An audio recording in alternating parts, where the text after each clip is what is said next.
हो कांदे नल कांदे हनुमान कांदे नील कांदे विभीषण कांदे तरुलता ए तो लक्ष्मणर शक्तिभेद कथा ए तो लक्ष्मणर शक्तिभेद कथा एते कही हनुमान बेगे चली गला माटीरू आकाश जाए काया विस्तारिला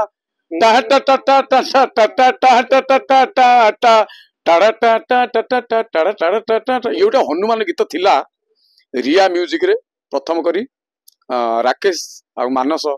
तांकर प्रयास रे गोटे गीत तैयारी थिला भाई जे हनुमान वाद्य को लेकर गोटे गीत तैयारी करवा आ से गीत जो लिखा है ये कला मुझे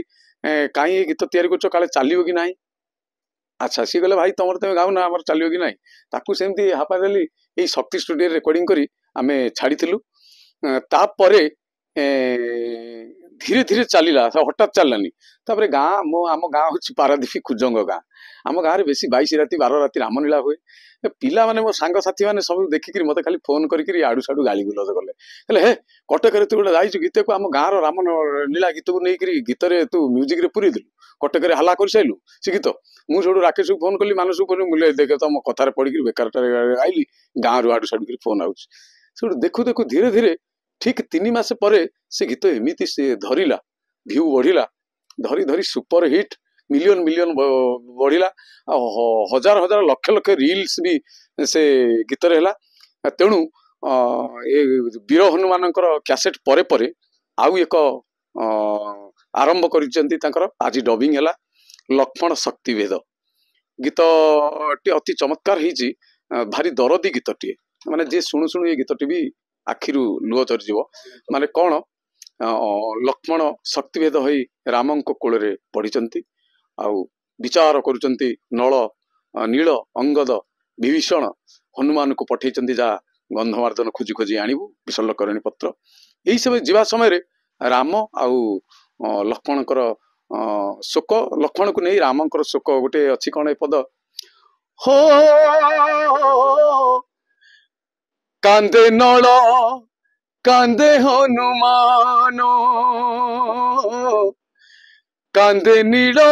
कांदे विभीषण कांदे तरुलता ए तो लक्ष्मणर शक्तिभेद कथा ए तो लक्ष्मणर शक्तिभेद कथा गीत को लिखिं शासमल मानस आजिकल आगदाड़ी लेखक तथा से एत कई हनुमान गीतर भी लेखक तापर आउ गोटे मझे उड़ंता हनुमान लेखक से मानस लिखते बाकी प्रोड्यूस करते रिया म्यूजिक राकेश चैनल टी रिया म्यूजिक बहुत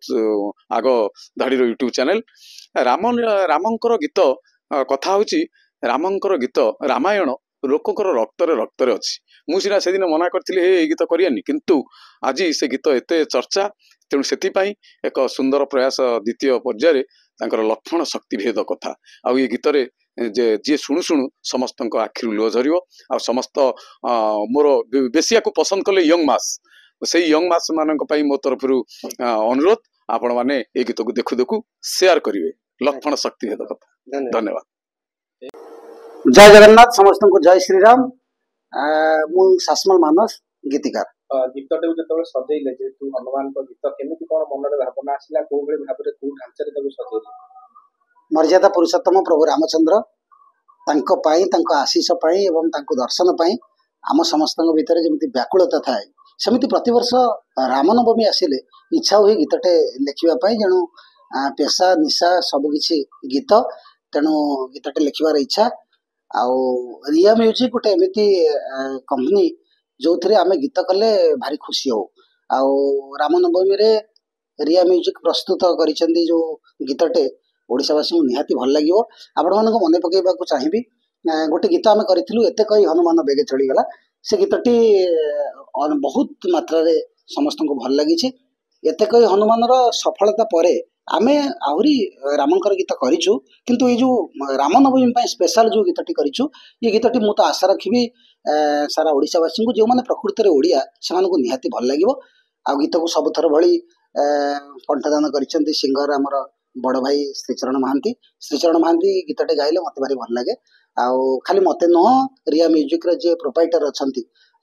ରାକେଶ ଭାଇ, ରାକେଶ ପଟ୍ଟନାୟକ, ତାଙ୍କୁ ବି ଗୀତଟି ଭଲ ଲାଗେ। ଆମର ମୋତେ ଲାଗେ ଆମେ 3 ଜଣ ମିଶିଲେ ଗୋଟେ ଭଲ ଗୀତ ହୁଏ ବୋଲି। ଆମେ ଚେଷ୍ଟା କରିଛୁ ଭଲ ଗୀତଟେ, ମୁଁ ଚେଷ୍ଟା କରିଛି ଭଲ ଗୀତଟେ ଲେଖିବା ପାଇଁ। ଆଉ ଚରଣ ଭାଇଙ୍କ ଭଏସ୍ ସମସ୍ତେ ତ ଜାଣନ୍ତି, ବଢ଼ିଆ ଗାଇଛନ୍ତି। ମୁଁ ଆଶା ରଖିବି ସମସ୍ତଙ୍କୁ ନିହାତି ଭଲ ଲାଗିବ। ମୋ ନାଁ ରାକେଶ ପଟ୍ଟନାୟକ, ମୁଁ ରିଆ ମ୍ୟୁଜିକ୍ର ପ୍ରଡ୍ୟୁସର। ଯଦି କହିବା ଯୋଉ ଗୀତଟି ରେକର୍ଡିଂ ଚାଲିଛି, କଣ ସେ ଗୀତ ରହିଛି ପ୍ରଥମେ ତ ସାରା ଓଡ଼ିଶାବାସୀକି ପ୍ରଥମେ ଧନ୍ୟବାଦ ଜଣାଇବି। ଆସନ୍ତା ରାମନବମୀକି ଦୃଷ୍ଟି ରଖି ପ୍ରତ୍ୟେକ ବର୍ଷ ରିଆ ମ୍ୟୁଜିକ୍ ଭକ୍ତି ସାଗର ତା ନିଜ ୟୁଟ୍ୟୁବ ଚ୍ୟାନେଲରେ ଗୋଟେ ହନୁମାନଙ୍କର ଭଜନ କରେ, ରାମଙ୍କ ଭଜନ କରେ। ଏ ବର୍ଷ ଆମେ ଚିନ୍ତା କରିଛୁ ଯେ ଲକ୍ଷ୍ମଣ ଶକ୍ତିବେଦ ଉପରେ ଗୋଟେ ଗୀତ କରିଛୁ, ଯାହାକୁ ଗାଇଛନ୍ତି ଓଡ଼ିଶାର ସୁନାମଧନ୍ୟ ସିଙ୍ଗର ଶ୍ରୀଚରଣ ମହାନ୍ତି। ଗୀତକୁ ସଜାଇଛନ୍ତି ଶାସମଲ ମାନସ ଏବଂ ମ୍ୟୁଜିକରେ ସଜାଇଛନ୍ତି ବିକାଶ ଶୁକ୍ଲା ସାର୍। ଆଶା କରୁଛି ଏ ଗୀତଟା ନିଶ୍ଚିନ୍ତ ଓଡ଼ିଶାବାସୀଙ୍କ ହୃଦୟକୁ ଛୁଇଁବ ବୋଲି। ୟା ପୂର୍ବରୁ ମଧ୍ୟ ଆପଣଙ୍କର ଗୋଟେ ହନୁମାନଙ୍କର ଗୀତ ଆସିଥିଲା, ଯୋଉଟାକି ଲୋକପ୍ରିୟ। ହଁ, ଆ ପୂର୍ବରୁ ଗୋଟେ ଅତି କହି ହନୁମାନ ଗୀତ ସେ ଶ୍ରୀଚରଣ ମହାନ୍ତିଙ୍କର କଣ୍ଠରେ ଗାଇଥିଲେ, ଯାହାକି ଓଡ଼ିଶାରେ ଚଳ ସୃଷ୍ଟି କରିଥିଲା। ବର୍ତ୍ତମାନ 7 ମିଲିୟନ ପାରିଗଲାଣି। ମୁଁ ଭାବୁଛି ସେ ଗୀତ ଯେମିତି ସଫଳତା ହାସଲ କରିଥିଲା, ଏଇ ଗୀତ ବି ମଧ୍ୟ ସେମିତି ସଫଳତା ହାସଲ କରିବ। ପବିତ୍ର ରାମନବମୀକୁ ଦେଖିକି ଉପଲକ୍ଷେ ଗୀତ ବନାଇଛି। ଆଜ୍ଞା, ପବିତ୍ର ରାମନବମୀ ଉପଲକ୍ଷେ ଏ ଗୀତଟି ବନା ହେଇଛି। Thank you.